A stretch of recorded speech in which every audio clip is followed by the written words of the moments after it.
Up next, a race whose connection to this galaxy is far more complex than it first appears.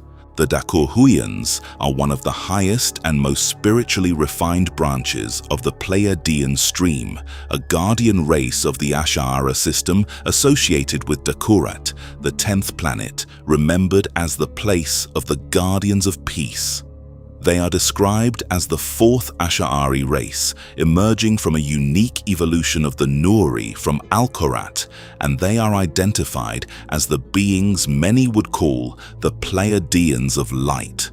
They exist in the 9th density, placing them among the most elevated humanoid intelligences in this wider cosmology.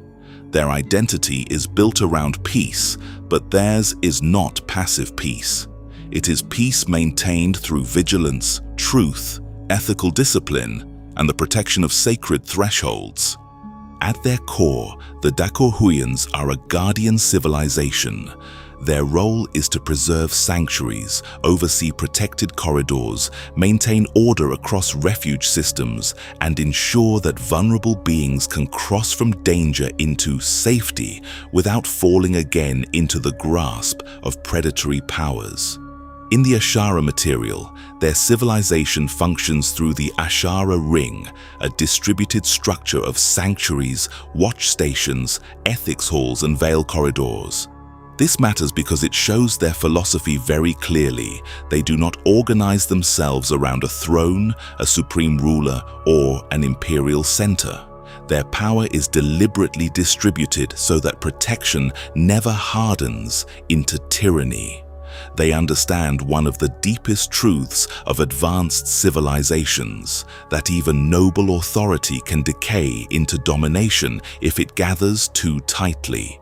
So they have built a way of being centered on guardianship without empire, strength without conquest, and authority without ownership.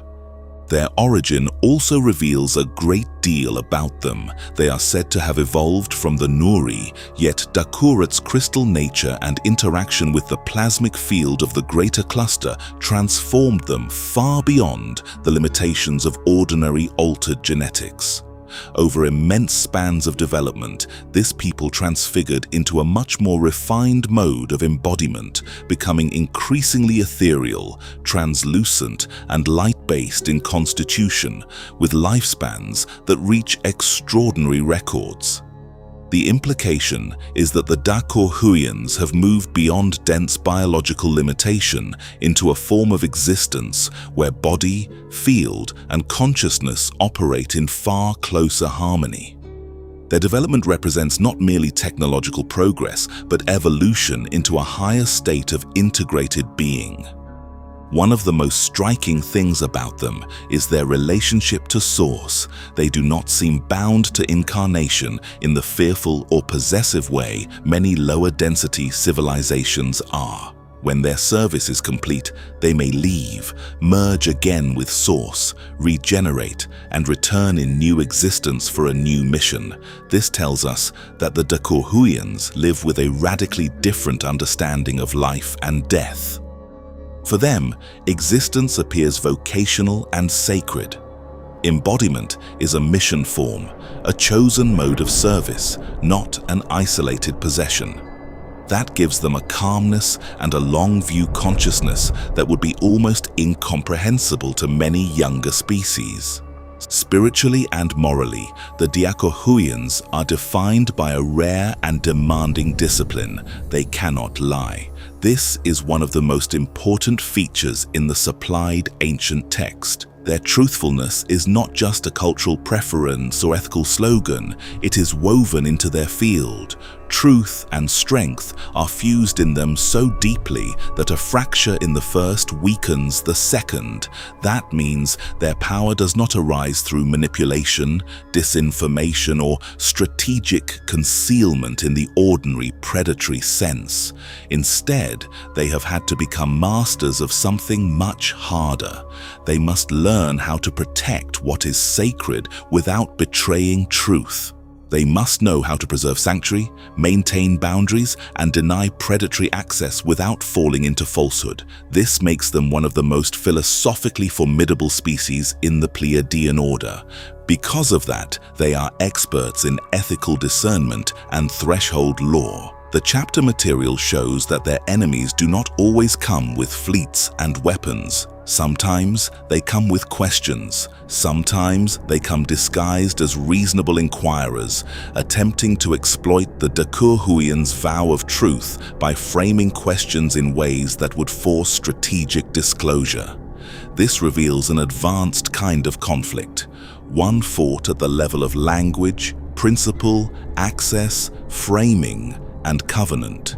The Dakoorat's answer this danger by developing an even deeper truth discipline. They understand that truth does not require cooperation with predation. Silence can be used as shield without becoming deceit. Boundaries can remain clean. Exploitative frames can be named for what they are. This makes the Dakoorat's guardians not only of bodies and sanctuaries, but of moral architecture itself.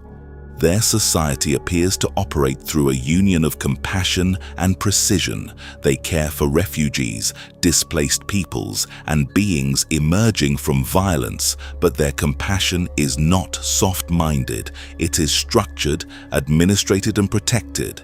Their sanctuaries are designed to receive many kinds of species and many kinds of trauma. They build systems for transition, recovery, nervous system stabilization, and safe passage. Mercy, for them, is not sentiment alone. It is something engineered into civilization. That suggests a people with immense emotional intelligence, multi-species empathy, and a highly mature understanding of how suffering travels through bodies, cultures, and generations. Yet, they are far from naive. The text makes clear that their peace survives because watchfulness never sleeps. They study predatory logic carefully. They remember old wars. They understand that protection can fail if it doesn't examine its own vulnerabilities. So, the Dakoorat's represent a very high form of benevolence, one that has looked deeply into danger and still refused to become cruel. They are peaceful, but they are not defenseless. They are gentle, but they are not gullible. They are truthful, but they are not easily cornered. That combination is what makes them extraordinary. In interstellar terms, the Dakoorat's are said to be part of the Federation's council, and they are involved in the ascensional shift of terror and the maintenance of Earth's frequency grid. This suggests that their role reaches far beyond their own worlds. They function as frequency stewards, council guardians, and likely as stabilizers during planetary transitions. Their interest in terror implies that Earth is regarded as a threshold world, one in the midst of development, instability, and potentially major frequency shifts. The Pleiadeans would therefore be among those working quietly behind the scenes to preserve conditions in which higher evolution remains possible. Their technology reflects their consciousness. They use transdimensional ethereal ships powered by geometrical resonance energy, often described as faceted or prism-like. This strongly suggests a civilization whose science is based on harmonic geometry, resonance fields, light architecture, and dimensional alignment rather than brute force mechanics. Their craft likely operate as extensions of coherent consciousness and field structure rather than simply as machines. In their hands, transportation, defense, sanctuary systems, and energetic work would all be unified expressions of one principle: order through resonance. The Dakoorat's also appear to be deeply associated with covenant culture. Their society is upheld by vows, ethics review, distributed councils, and highly refined interpretations of responsibility. This means they're likely a people of immense internal discipline. Their civilization would place great importance on exact speech, proper framing, clean motives, and self-scrutiny. Even among beings that advanced, inner motives still matter. If this episode resonated with you, help us keep the momentum moving forward. Like, share, leave your reflections in the comments, and subscribe to Astral Legends for more ancient myths, cosmic mysteries, and astral adventures. And if you want to dive even deeper into the ideas, patterns, and hidden histories we explore on this channel, be sure to check out our first Codex handbook here, Astral Legends, the Dralov Codex, on Amazon. It's a powerful companion for those ready to go further down the path of enlightenment, and also check our author recommendations. We also want to leave you with something simple, timeless, and powerful. Every living being carries within them the spark of the Creator of all. Remember, even in uncertain times, that your higher self remains steady and enduring, waiting to be remembered, nurtured, and fully lived from. As we continue this journey together, protect your spirit, strengthen your discernment, and remain sovereign and open to deeper truth. And for those who want to go further, we encourage you to explore the books and channels we've recommended for added insight and inspiration along your path. Until next time, may the eternal light continue to guide your path. We'll see you in the next episode.